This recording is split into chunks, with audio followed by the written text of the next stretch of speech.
So, my heart's so full today. I don't know whether it's because it's 4th of July. I've just been in a couple of prayer meetings with women praying for every state in America.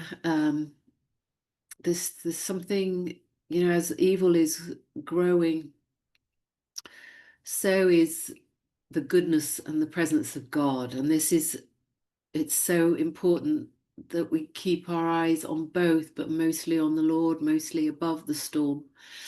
I was asked yesterday by a woman. I don't know how many of you know my story. I don't know where to begin, to be honest. It's such a rich and varied 10-year journey. But the ultimate purpose of, I think, my life, to be honest, because we all carry something, don't we? And what we carry changes us. And nothing's ever changed me as much as what I carry at the moment. Whether it be a baby you kind of stoop over with the weight, or whether it be, a massive sofa that you're carrying, or a pail of water, whatever it is that you're carrying, it changes your physicality. It makes your brain more full of stamina, and your heart be hopeful for you're going to be able to put it down soon. And what I've carried for a long time. But a young woman of 26, she asked me yesterday in Green Park in London. We met for the first time, but actually, this is a very extraordinary woman because at 26, she had a dream where Jesus visited her. And she comes from a tiny island in the Caribbean, but she was living in Norway in politics. And Jesus met with her in this dream in such a powerful way. And he gave her a mission. And he said, unless the church prays, hell will feast.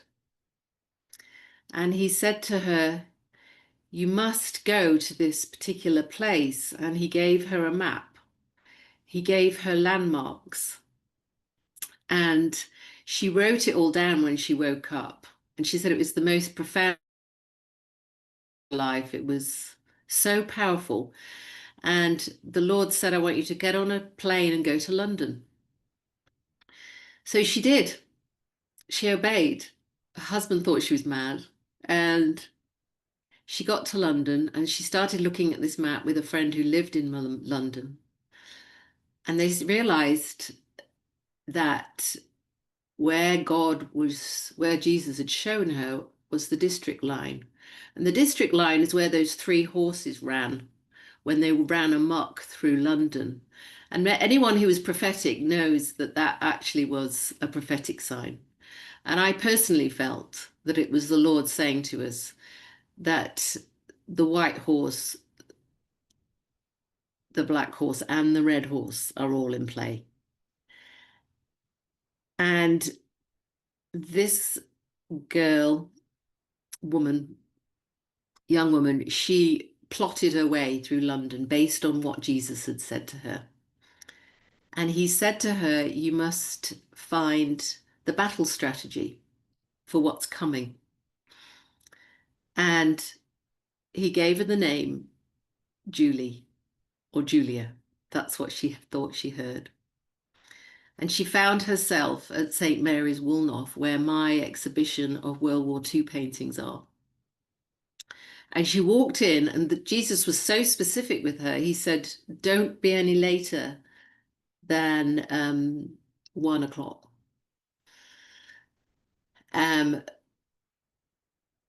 So she got there and she said, is there a Julie here? And somebody said, no, but her paintings are on the altar. And she walked up to the altar and saw that my paintings were there. And they were about a battle strategy, a spiritual battle strategy on an evil that's going to come, a storm that's going to come. And yesterday I met her for the first time, and she said to me, because I've carried this for a very long time, as I say, it's been almost 10 years. And she said to me, my question to you, Julie, is how have you carried this, such an important message for so long? And, we all carry something, don't we? But I remember when the Lord began to speak to me, it really felt like I was in a biblical story. I felt like there was so many miracles. There was so much. He talked and talked, and everything he said, he would say something, and I would say, "Did I hear right? Did you just say that?" And then the next day or the next 2 days, he would repeat it, but using something entirely different, using a book, using something that somebody posted through my door, using something else. And it was just astonishing. I've never in all my Christian life had God speak to me so clearly, so concisely, and so repetitively. And he always, when something was important, it was always 3 times. I don't know why I'm surprised at that. But it was when the second one came, I'd know the third one would come. And so really this exhibition has molded me and made me pray for Britain and for the lost. And this is why it's for the lost. God, I'm going to describe how it began. I was a professional artist. This is something that God gave me. He gave me miraculously. And I can't tell you all the miracles that I have in my life, but I have so many. I mean, it's crazy. It's off the chart. And I actually think maybe I should write them down. But I have journaled this whole 10 years, and I've got 5 books, A4 books, with all the miracles and everything he said. But it's all up here. It's all in here. It's all molding who I am. And so God gave me the biggest agents in England as representing me as an artist. And he gave me my career, basically. I was never any good at art at school. I mean, that was the only thing, sorry. I was good at art at school. Wasn't academic. I'm dyslexic. So school was a problem for me. But I decided to come out of contract based on what I was feeling. And then COVID happened. But just before I came out of contract, this is in, let's go back, 2016. It was the Queen's 90th. And I don't know if you remember, there was a book, the Queen and the King She Serves. It was done by the Bible Society. And in that was the picture of St. Paul's in the Blitz. And I was really looking at it. And I had been, I was thinking let's get it straight. It seems so long ago now that, it's quite hard to put it all in order, in the right order. So basically, I was thinking about the Queen. And I was thinking about her for about 4 days, and I was having conversations with her in my head about her asking me about my art. And in the end, I said, Lord, what are you trying to say to me? You must be trying to speak to me because, I don't think about the Queen. I'm not royalist. And the next day, I got an email from Windsor Castle inviting me to paint Windsor Castle. I'm going to skip through it now. So I then got a vision from God of what I was supposed to paint, the tower and the sun coming through dark was clouds. And he said, I want you to title this, and of his government and peace there shall be no end. And I knew that I was supposed to paint this tower for the Queen. Then I said yes. They sent me, I think it was about 20 images of various places within the castle that, as the artist, you could paint. And it's a competition, and the painting goes into the Queen's private collection. And I looked through all these images looking for this tower. I'd never been to Windsor Castle, so I didn't know. I was looking for this tower and I found this picture that was the tower. And I'm like, oh, there it is. And it was called the Moat Gardens. And I went, and there were miracles around this that were confirming that I was doing the right thing. I was just about to paint this tower, and it was in a garden that was not open to the public, and it was a walled garden, half circle, and there was nowhere in that garden where the sun wasn't on the right and the tower on the left. So I knew I was in the right place. There were all these signs of roses in front of me. That was my rose that God had pointed out the year before, that were right in front of me where I was. And so there were all these wonderful things. But the Lord said, because I asked the Lord, am I going to win or not? And how he answered was really interesting. And it's been probably the driving force of everything, every pushback I've had, every demonic force that's come against me in my mind, in my heart, through people, through the church, through disappointments, through rejections. This is what's carried me. The Lord said, whether you win or don't win, remember this. Everything I do is motivated for the lost. And I want you to just let that sink in. Because he says, doesn't he, that he delays his coming for the sake of the lost, because he wants all to be saved. So any hardship we're going through as we remain here on earth and not in heaven where we want to be is for the lost. And that is where his heart is. And it's where our hearts should be.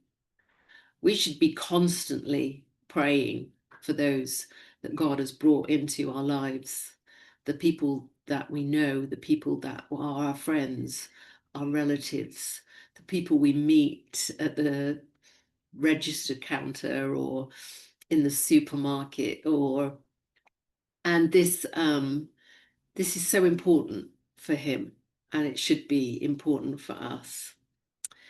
So I painted this, and I didn't win. I didn't win anything. There was not People's Choice, not second, not third, not first. And to cut a long story short, I came home, and a friend of mine, I'm going to skip loads of details, I've just got to be really quick. A friend of mine who had actually seen Jesus, he visited her one time when she really needed him to. She said to me, the Lord kept me back from church this morning, and he wants you to know that this painting is for the lost. And I thought, well, why is it not in the Windsor Castle then? Why is it not in the Queen's, why have I not giving it to the Queen? Why did I not win? And she said, you've got to fast and pray for 3 days, and he's going to tell you. So I did. And the Lord said to me that as Samuel was given by his mother to Eli, that is what you need to do. You need to give this painting to this couple. And while I was in the Moat Gardens, this couple had come round. They'd been really interested in it. They loved it. And they said, we've never seen the castle being painted like this. And I said, do you want to know what it means? And they said, yes, please. And I said, this is a beautiful sunny day, and I'm painting these unprecedented evil clouds. And I said, this is unprecedented evil, and it's coming on the earth. Bear in mind, this is 2016, before any of the evil that has come since COVID. And I don't need to tell you what's happened. And they said, well, we would like to buy it. And I said, no, it's for the Queen. And they said, we know, but we think you're going to win. And if you don't, we'd buy it.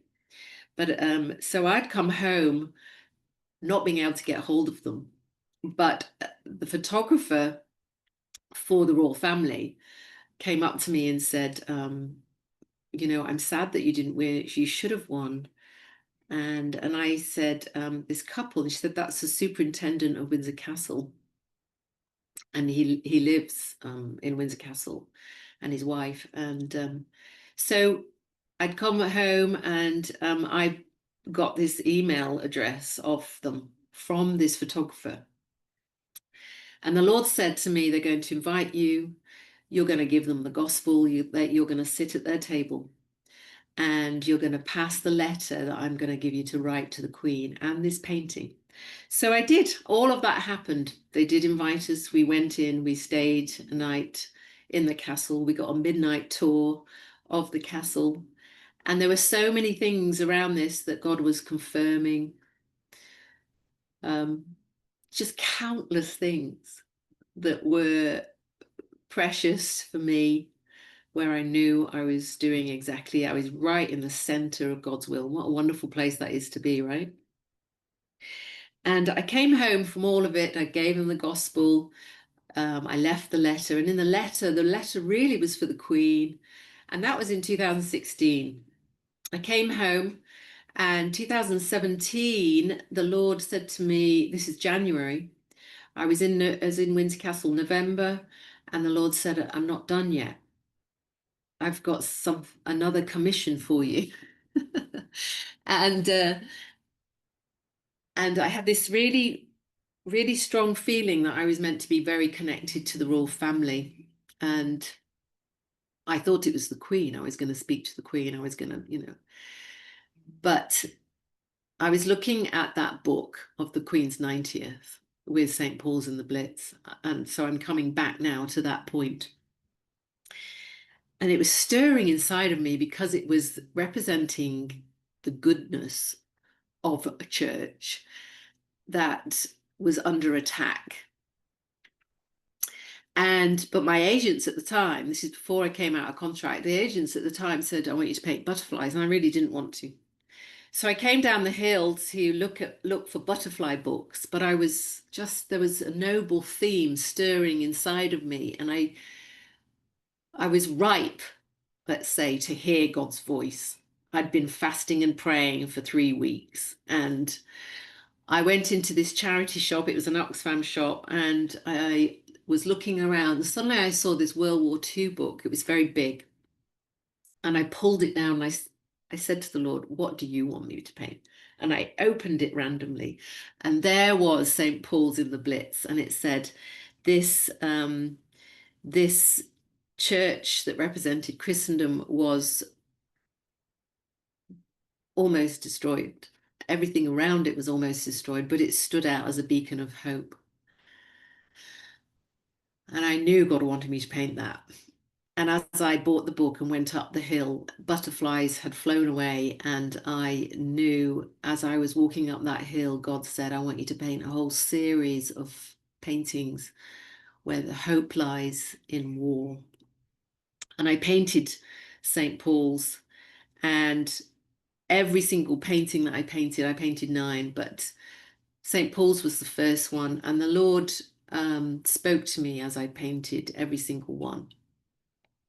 And the thing the Lord said to me with this first painting was, I couldn't get it straight. And every day for about a week, I'd come back to home thinking that it was straight, go back to my studio the next morning and it wasn't straight. And it's got ridiculous. And I said to the Lord, why can I not get this straight? I shouted it. And he said, because I'm about to shake the church. It's funny when God answers and you don't expect the answer you get. And when it comes and you don't expect it, you know it's God, right? And I was so dumbfounded by that answer. And so I painted all 9 over a period of 4 years in between the work that I had. And I had a lot of work. I had to produce about 18 a month for all the galleries for De Montfort Fine Art. And during this time, the Lord called us to Dorset. So we left the Lake District where we'd been for 30 years. And funnily enough, he called us to an area where Churchill lived, where the D-Day landing was rehearsed, where the boats went for Dunkirk. It was, I cannot tell you how specifically God brought us to this place, and we knew nothing of that, but we got here. And so he promised me through many miraculous ways that this exhibition would be used by the royal family, because the main theme was that the Lord said to me, we as a nation will be in a circumstance like Dunkirk. There will be no hope unless the king calls the nation to prayer, as King George VI did 7 times during World War II. And so that's a heavy, heavy message. And I carried it and I prayed and I wept. I mean, I must have bought maybe 2,000 of these. I had no words to pray for this nation. And I still don't, actually.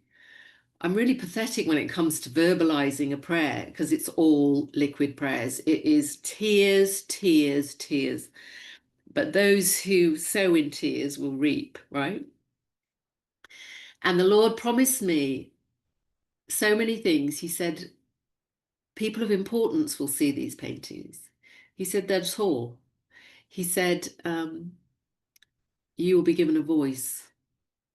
He spoke through animals, he spoke through birds, he spoke through bottles on the beach, he spoke through Spitfires going over my head at the moment that I prayed something. And in the end, I said the prayer that Mary said, which was, Lord, may it be done to me as you said. And I believed it because he gave me no choice. He surrounded me with so many confirmations that there's no way I could not believe and accept it. And so the paintings went under a blanket, and they were under a blanket from 2000, and let's say I started them 2017, I finished them probably 17, 18, 19, 20, about 90, yeah, about 2020, 21, round there. And they remained under a blanket. And then suddenly, out of nowhere, just when I thought I couldn't handle it any more. But the fact of the matter is, to answer this woman that asked me the question, how did you carry it? My answer to her was, it's been so defining of my faith to learn what faith really is when you see no evidence of them touring or being seen or being asked to see, or I didn't know any important people. I certainly was not walking in any corridors of power for them to be seen. And so it was tears, it was blood, sweat, tears, but it was the most beautiful of firming up my relationship with God, where I was, and still am, in tune with his voice, in tune with his heart. I've learned how to listen to him and not make any presumptions, because he always, his thoughts are not our thoughts and his ways are not our ways. Simple as that. But so many people in this journey went, Julie, stop talking about it. Stop, just get on with your life. Give it to the Lord. Just give it back to him.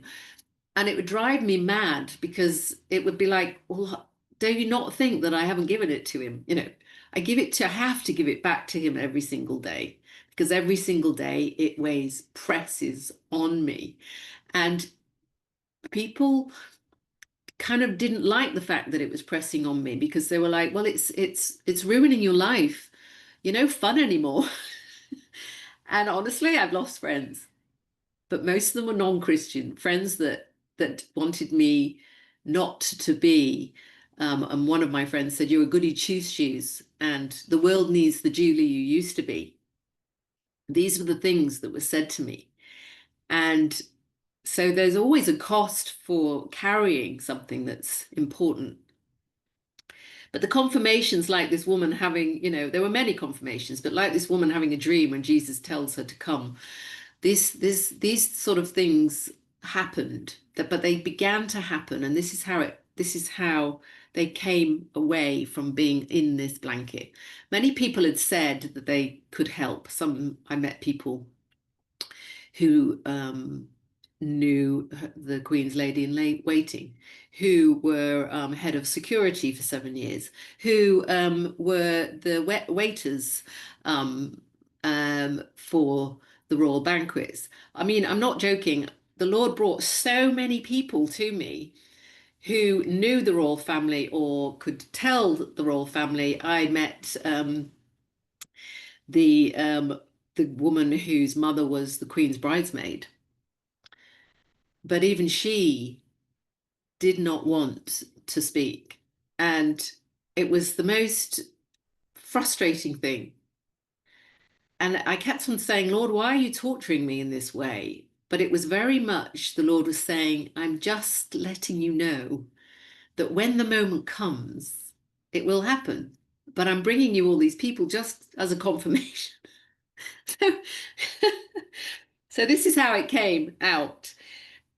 I had, when I painted each one, like I said, the Lord spoke to me. And when I painted Battle for Britain, I hadn't started painting yet, but I was looking at all these photographs of Spitfires. And all morning I was looking at Spitfires and the southern coast. And at the time I lived in the Lake District, and I was looking at the south coast of England. I wanted cliffs, and I wanted 3 Spitfires. And I'd had enough of looking at photographs, and I went to this car park where there was a little walk. It was about 2 minutes up a hill, and then it came out onto a cliff walk, a long cliff walk, where you could see the estuary, the sea, the whole of the mountains and everything. And when I got out of the car, I opened the door to put my walking boots on, and a robin came and sat on the door, literally this close to me, and was staring at me. And when I was a child, I used to ask the Lord to bring a robin to me to tell me that he loved me. And I never had a robin near me. And this was the first time ever. And it was like literally eyeballing me. And it wasn't going anywhere. It was just staring at me. And I'm just smiling at it, going, oh my gosh, this is the Lord telling me he loves me. A car comes in the car park. They're staring and laughing and pointing. It goes past. No, still didn't move. Finally, it left. I went up this 2 minute walk up to the cliff. And as I got to the top, I heard this rumbling sound, and I looked up, and there was a Spitfire going over my head. So I knew that this painting was important. And when I painted it, the Lord said, this is the prayer warriors who pray in the second heaven. And in 2024, January, I believe it was, there was a prayer conference in London that was specifically praying against dark forces in Britain, and it was called Battle for Britain. And a good friend of mine, her name is Lady Carol Baker. She said, "You've got to go to that." And I said, "I'm so weary of waiting, but yes, I know I have to go." And I said to the Lord, "Just whatever you say, but I just want to let you know I'm hanging on by a thread here. It's been like 8 years." And not a day went past that I didn't pray about it, that I didn't think about it. And this woman, cut a long story short, she really waved at me like she knew me. I then spoke to her, and she said, "You must bring these paintings to Mulgahanger." And I was like, "What on earth is Mulgahanger?" And she said, "Oh, it's this stately home where William Wilberforce's cousins lived, and there's something important about this house." And I said, "Okay, I'll bring them." So I took them, and then I found out that Mulgahanger was Clifford Hill's. Um, it was his headquarters. Now, what was interesting about this is that 5 years previously, I'm not going to go into why or how, but it was right that I emailed him because his family go to my church. And someone said, oh, he can help you with the Queen because he has connections. So I emailed him and I said, there's a message for the Queen. And unfortunately, at that time, he said, what's the message? And the Lord said, don't give the full message. Just say there's a letter and a painting in Garter House in Windsor Castle under the superintendent's protection. And sadly, and we all sin, don't we? We all do things wrong. But sadly, he said, I didn't realize that you only wanted the Queen to see your art. And this devastated me at the time. And I said, please, can I talk to you? It's a prophetic letter, it's a prophetic painting. And he said, I'm sorry, I'm incredibly busy. Please forgive me. I can't help you. And the Lord said to me, do not fight. Do not argue. Do not try and get hold of him again. Do not ring him. Do not do anything. Just swallow this, Julie, and leave this with me. So 5 years later, I find myself at his headquarters. He comes on the anniversary of him buying this house, Mulgahanger, and he comes and Ola, this woman who I met, meets with him, shows him my art. He wants to meet me, cannot remember me. He's very old, so I didn't say anything. I just let him see them. And he was very impacted by them. He said, you know, I've lived through this. And he gave stories of when he was a child and his mother was told by God that when the corner shop windows are smashed in, she must move house. And this one day he went round the corner shop to get some bread. He went back home and said the corner shop windows are all smashed in. I couldn't get any bread, and she put the house on the market instantly. And a week after she moved out, bear in mind, this is on her own without her husband who was in the army. Her house got a full hit from a bomb. So he told me this story, and then he put my name forward, and that's when he put my name forward to a woman called Liz Doyle of She Leads, and she Zoom called me and said, "Tell me your story." And then when I told her, she said, "Well, I'm doing a prayer summit at Windsor Castle, bringing all these American women to pray for the royal family because I believe the Lord wants to anoint the royal family for an important thing. And I want you to bring your paintings." So I found myself 8 years later coming back to Windsor Castle with this entire exhibition. Now you would think, oh, that would be the end of the story, that the Queen saw it, but no, the Queen had died by this point. And when the Queen died, the Lord really, I had to really wrestle with God. Why did you make me do all this to paint this exhibition for the Queen's use, to call the nation to prayer? Why have I written a letter to her I've waited 8 years and then 7 years at this time, and then she died? And the Lord really, really showed me that unless a grain of wheat dies, and that he had to motivate me for the Queen. And he gave me a prophetic word that was very specific to her. And yeah, the Lord said to me that that I heard right, that they were for the Queen and are for the Queen, because the Lord heard every prayer that she said for the royal family and for this nation. So from She Leads, a woman saw my exhibition, and the Lord had told me to write a book. Being dyslexic, I argued with him on that point, but I did. And it's called Stand, which is the exhibition. And it's a book which has all what God said to me, every single painting that I've done, and that's Dunkirk. And this book you can find on Amazon. Just look for my name. And she said, this woman, she said, I'm head of the National Day of Prayer for America. And she said, I've been praying for 3 weeks. How do we stand in a time of war? And your paintings are called stand. They're about war and how we stand in war, and where the orange in each painting is where the hope lies. So, for example, this is the last painting, and there's a V for victory where the hope lies. This is the sticker that they put on the Spitfires, which smashed open the squash sticker, and they put this on. So in that painting, the V is orange, where the hope lies. And I felt the Lord, see the little boats, they're the orange. So I got this idea because Schindler's List. Can you show us them all? Can you just show them all? I've seen them, but a lot of people here haven't seen them. So Schindler's List is my favorite movie, always has been. People think I'm a bit mad for that.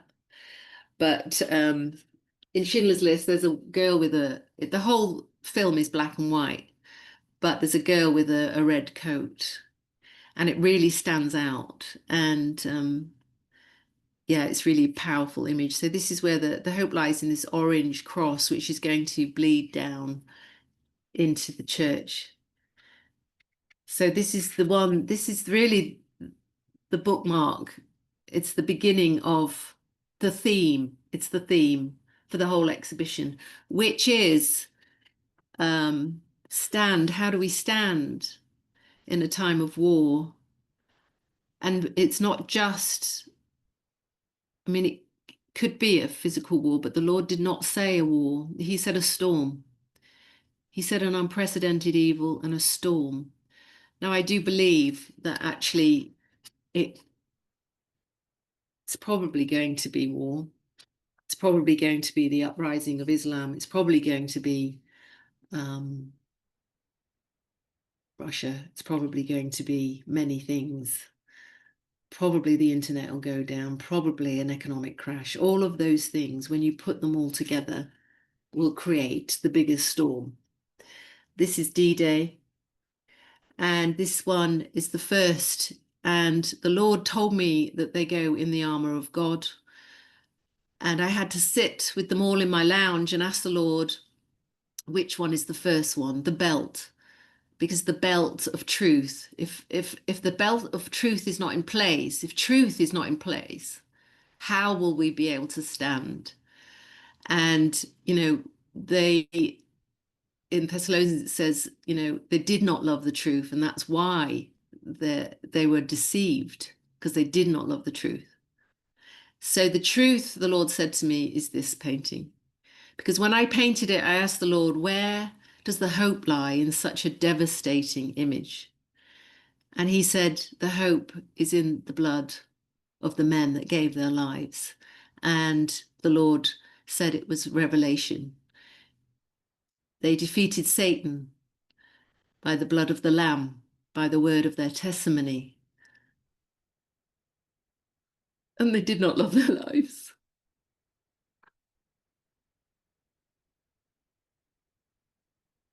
Our power is to submit to God, resist the devil, and he will flee. So the power we have, the greatest power that we have, is to submit to God in absolutely everything, but most of all, our entire lives. The Lord's been speaking to me about hearts and the importance of our heart and the position of our hearts, and out of the heart flow all kinds of things, all things, and we're to guard our hearts.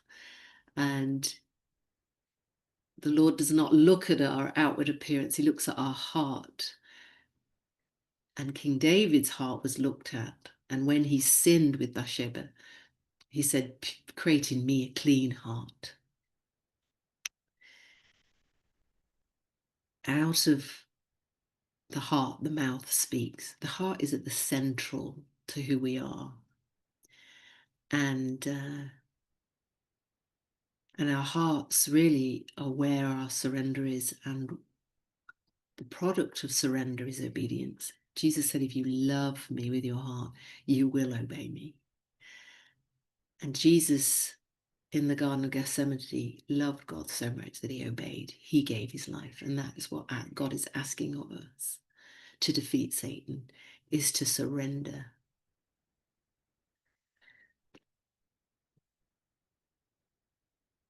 So the next one, interestingly, is this one, which is the breastplate of righteousness, and where two leaders, and the hope lies in the chairs.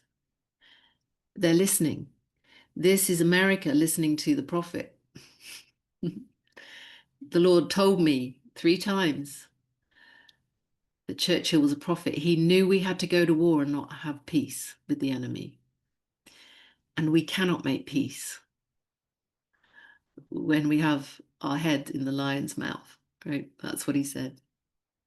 And this is really the power when we listen to the prophetic, when we sit and we have righteousness, not our righteousness, but God's righteousness and the church. So this really represents the leaders, the shepherds, who will be judged first and foremost, because the shepherds, the church is like the Pharisees. The Lord said to me that, Matthew 24 is where he talks about the virgins, where he talks about his coming. But the chapter before is the 10 woes to the Pharisees. He judges the church first. It begins with the house of God. And so there's a lot to be said about each painting. So the next one is the shoes shod for the gospel of peace. So the spoon is where the hope lies for this little girl. She's being fed. And we cannot live by bread alone, but every word that proceeds from the mouth of God. And we must give the word of God to others in this hour. It's really interesting, actually, as time has gone on and history has brought you the Ukraine war and October the 7th and everything. I'm realizing that the order of these paintings is literally very significant. After the gospel goes out, we have the Blitz. This is the shield of faith to destroy the fiery arrows of Satan. And really what it represents is Britain standing alone. And it's interesting what's happening in America now. It's very possible that we won't have our ally, that we will be in that Dunkirk moment where we can only ask God to save us. This really represents many things, but it's a lot to do with a small group, how we will be dispersed, and we will have to meet in small groups and pray together. It's each one is very precious to me because of what he said to me, and they're not for sale. But anyway, what happened after the National Day of Prayer, she said, I want you to be the National Day of Prayer artist. And this woman commissioned me. She said, it's hope. And that was like my next commission. That was my next commission. I'll just skip through these. This is the Spitfires. That's the Battle of Britain. Then we have King George VI and Windsor Castle. And this is the sword of the Spirit because he knew the power of the word of God. He had to have done. He wouldn't have called a nation to prayer if he didn't know that.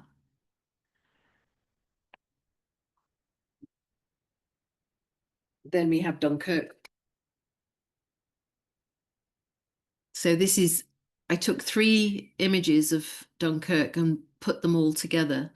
This was one image, this boat here. I added these 2. This was another image. This was another image, and I added these boats. Somebody actually, when this exhibition went to Sky News headquarters in London, somebody said that he saw the Lion of Judah in the clouds. Can anyone see that?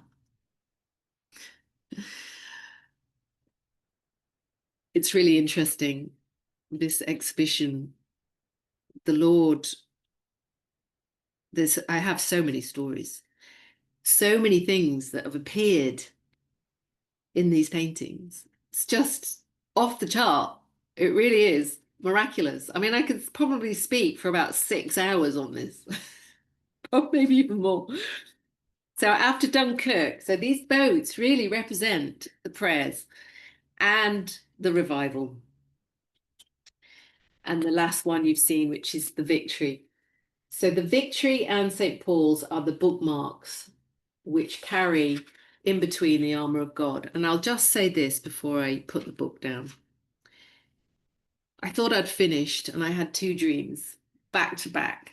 The first dream was horrible, and all day long I spent in bed asking the Lord what it meant. Then the second night I had another dream,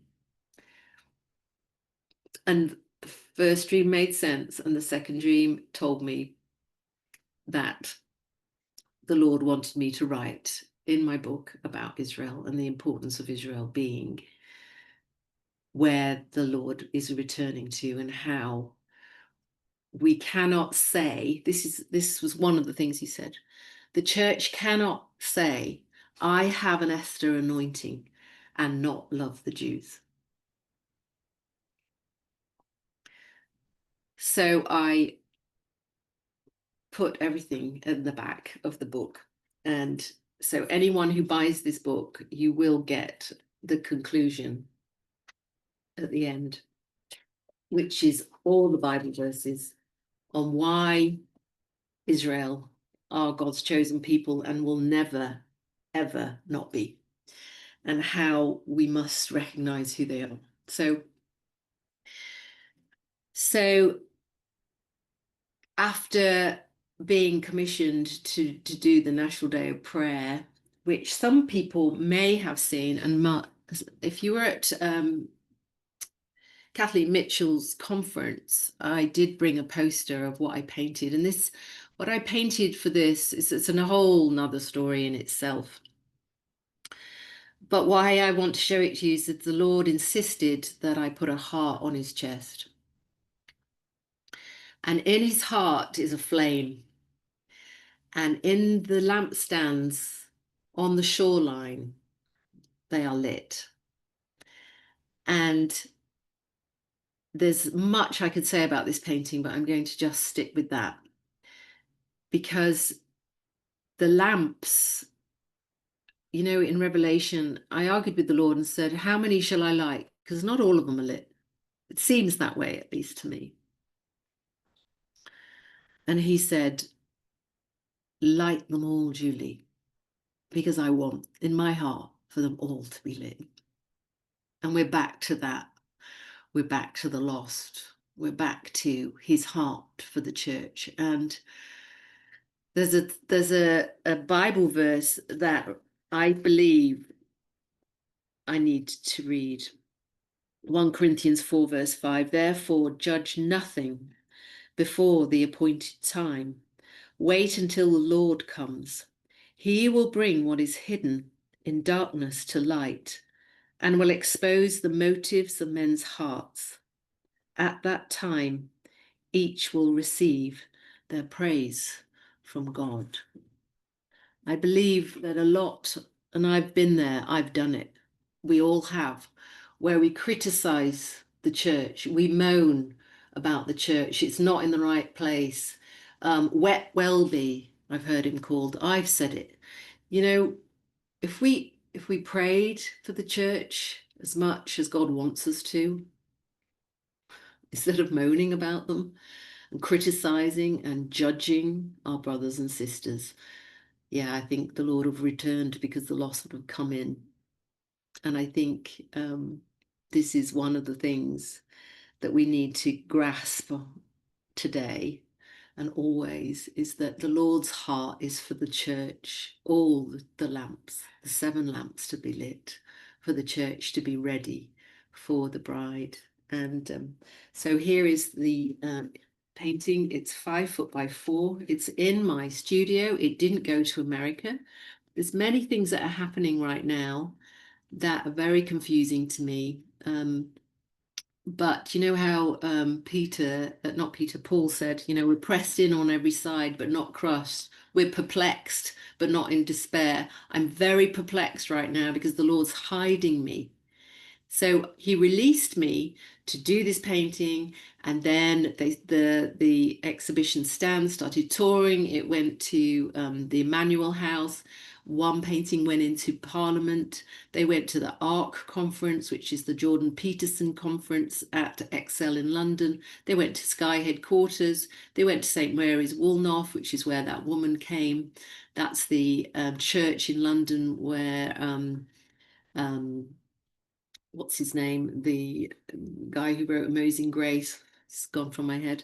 They've taught, they've gone to all these different places, at the ARC conference, 5,000 world leaders were there. God has fulfilled every promise he gave me. But I've not spoken to the royal family. But this year, She Leads, the Sophie, Duchess of Edinburgh now, she came, but I was put at the back of the room. I couldn't even barely see her because of all the hats. But the Lord has said to me, I'm hiding you right now, which means you're invisible. So I am perplexed, but I'm not in despair. I know there's a time, and I don't want to hasten a royal to see this exhibition, which belongs to the king right now. Because if you hasten something and the timing isn't right, and it's been 9 years now, if you hasten something, because this exhibition is for when we need it. So if I hasten it, if I'd have done what I wanted to do 9 years ago, wrote a letter to the Queen, pushed myself forward, really had a go, pushed, it wouldn't be in the moment that it is, where the whole world understands that evil has come. It's landed. It's here. It's all around us. There's never been a more unstable, more shaking moment than right now. And the Lord said, I'm about to shake all things, of course. But this is the image. And if you notice, the Lord insisted that I put a heart on his chest. So above the top is Jacob's ladder. It's Jesus. I'm just going to close these blinds. Excuse me a moment.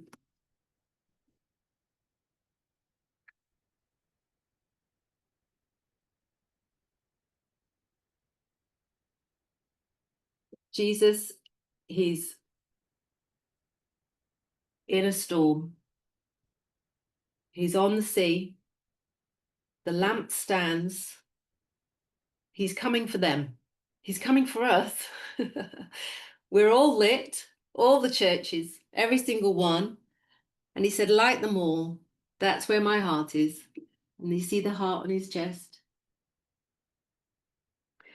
The crook, he told me, represents his grace, his shepherd heart, his love for us, to lead us. And the sword is his judgment that must come. And he said the heart must be there because both of these things come from a place of love.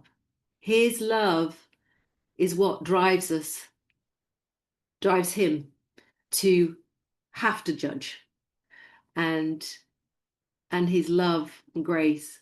So there are 9 horses behind him. When the Lord said, I want you to paint 9 paintings, I said, Lord, why 9? And I Googled it, and it's the number for judgment, which is really interesting. So it's the valley of decision. The waters are parting. It's like, let my people go. He's coming for us. But the parting of the water is very, very important. It's basically it's the valley of decision. Are we going to be ready for him or not? Are we lit? Is our light shining? And interestingly, this painting, I'm praying about what to do with it, because I was perplexed that they didn't want it. They had nowhere to put it. I went to DC and found myself in the Rose Garden in the White House in front of Trump.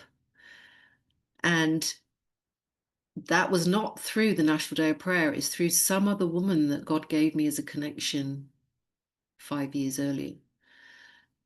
So God's brought me into all these incredible places. And yeah, it's a very interesting, it's a very interesting journey. And I was also commissioned, which again is another commission that God gave me, which was, and it's really interesting because it completely gels with the D-Day painting. When this exhibition went into Westminster Hall, Central Hall, not Westminster Hall. So the Archbishop, Coptic Archbishop of London, commissioned me to do a painting for the 21 martyrs that were beheaded on the beach in Libya by ISIS, the 10-year anniversary. And the Lord gave me this incredible image, and I did paint it. And it was really interesting because D-Day represents martyrdom. It represents us giving our lives. And so that painting that I did for the Coptic Archbishop went into Parliament for this anniversary event, along with the D-Day painting. So this present moment I'm hidden is teaching me about the importance of our hearts and the importance of our guarding our hearts above all things, because all things flow from it. And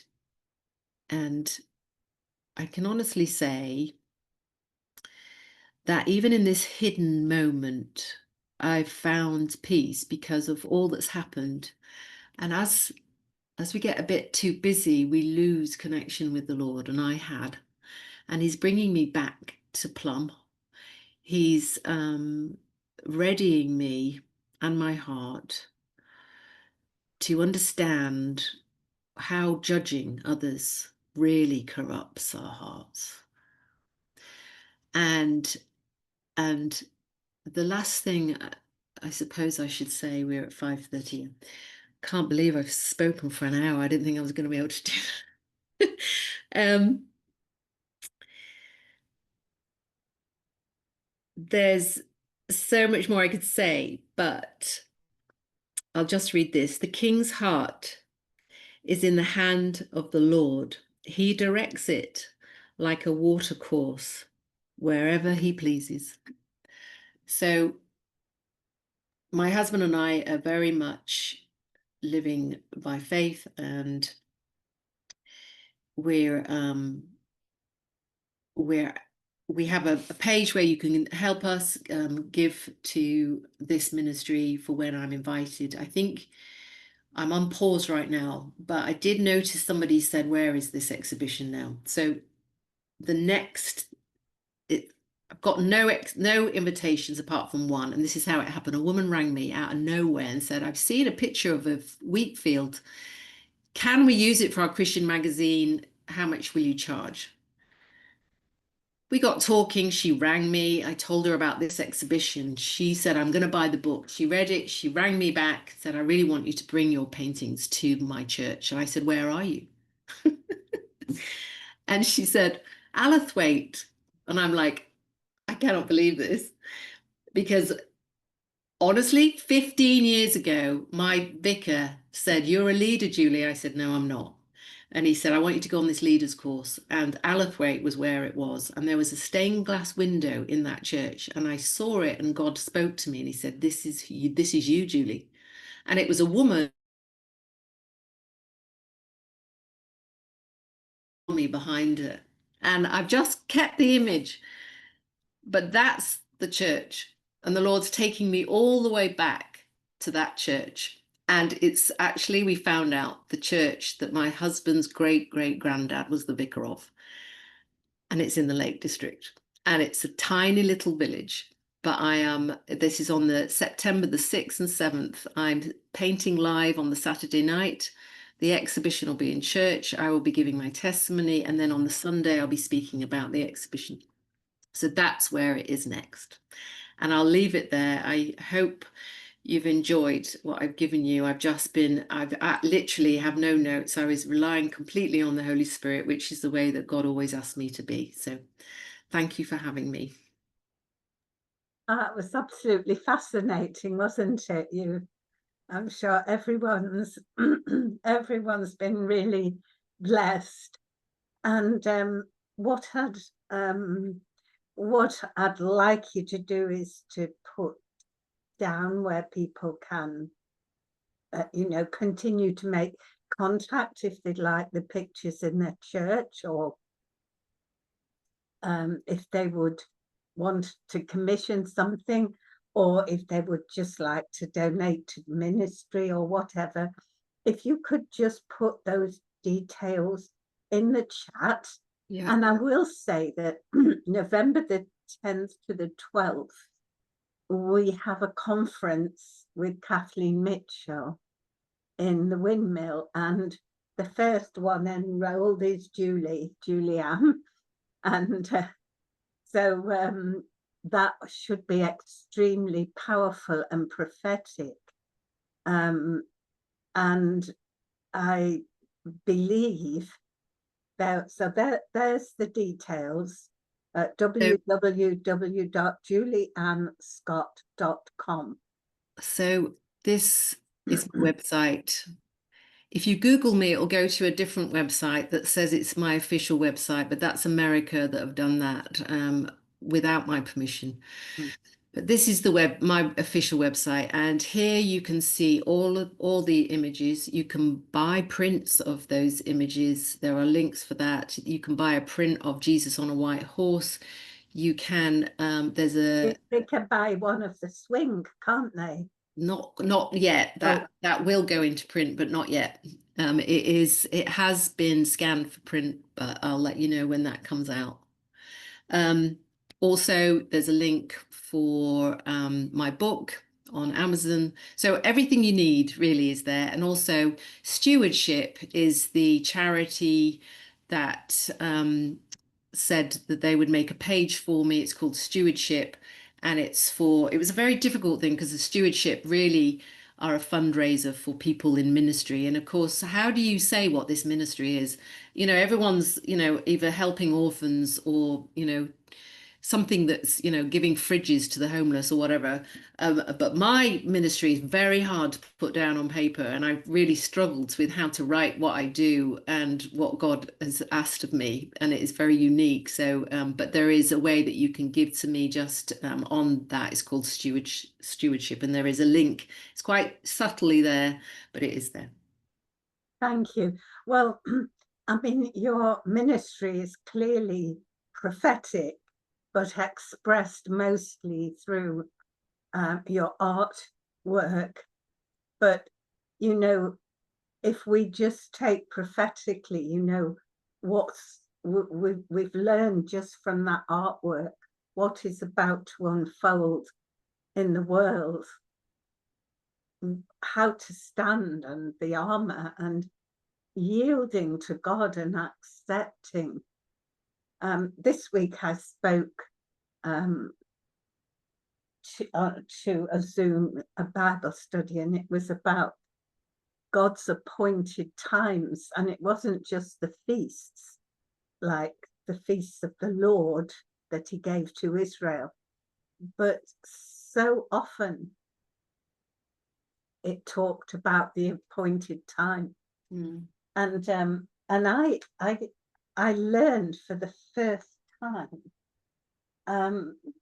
this was one of my favorite verses, is Amos 3:3, which I've always just said, how can two walk together unless they be agreed?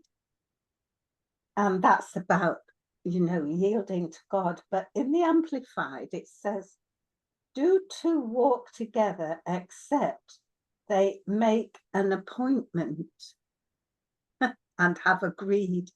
In other words, you have to have that time to meet, and God has appointed times, and I know that there's an appointed time for you, Julie. There is an appointed time for these pictures. There is an appointed time for this message to go out. There's appointed time for the royal family to come into this, and bless you for just yielding to God's appointed time, and then you'll walk together in this. But we're just, you know, we're just thrilled to hear your story and your testimony. So I just want to say this before we have the blessing, Aaronic blessing, and go, is that on while I was away on the cruise, our nation passed 2 bills that were death. Abortion, I'd like you to realize that that is abortion up till birth. That is, even when the head is out, they can kill. This is something that God has to judge. It's unbelievable. I can't hardly believe it's happened. And the assisted dying bill. And as I was praying about it, the Lord said to me, who will sing my lament? And I felt such a wave of his grief. Not, it was about the baby, but it was about the coming judgment as well. And so on Tuesday, we're going to fast and pray on our prayer meeting at the gathering. But if people would like to pray, I felt God say 3 days. I felt God say 3 days. And if you feel like you could join in the lament on Monday or Tuesday or Wednesday by fasting something.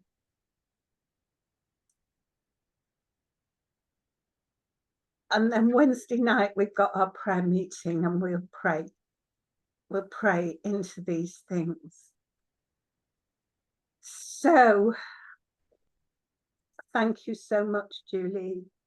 And we'll just go out together. I will be in touch, and that we will be blessing you from Dovetail, but anything anyone else does on top of that, we'll see.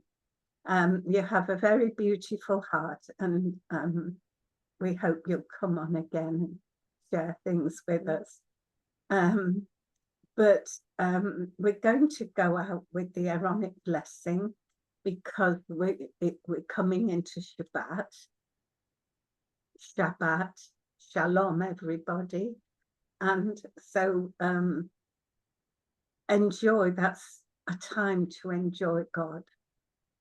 So don't busy yourself too much. Focus on the Lord and let him speak to your heart. So here we are then with this Aaronic blessing, and thank you again. Thank you, Annette and Robert. Everyone. Thank you, Brenda. Thank you, Julie. Everyone's blessed, and they're all intercessors, so they'll all be praying for you. It's a very that's so comforting. That's so comforting. The Dovetail family. So here we are. Shabbat. Shalom. Shabbat shalom. Shabbat shalom. Shabbat shalom. God bless you. Shabbat. Thank you, Julie, Brenda. Julie.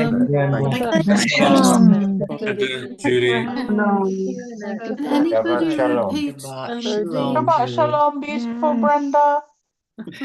Can anybody repeat her email address, please? It's not an email address. She'll write it It's again. my website. It's just www. All websites are that. My Yeah. name, Julie Ann Scott, all lowercase .com. Thank you very much. Okay. So here we go with the last song.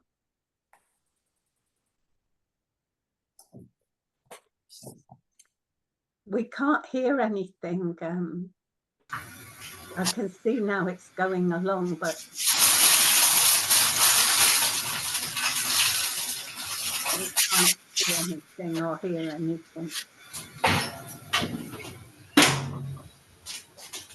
As soon as this is finished, I'm going to pick up Roy out of hospital. So thank you everyone who's prayed.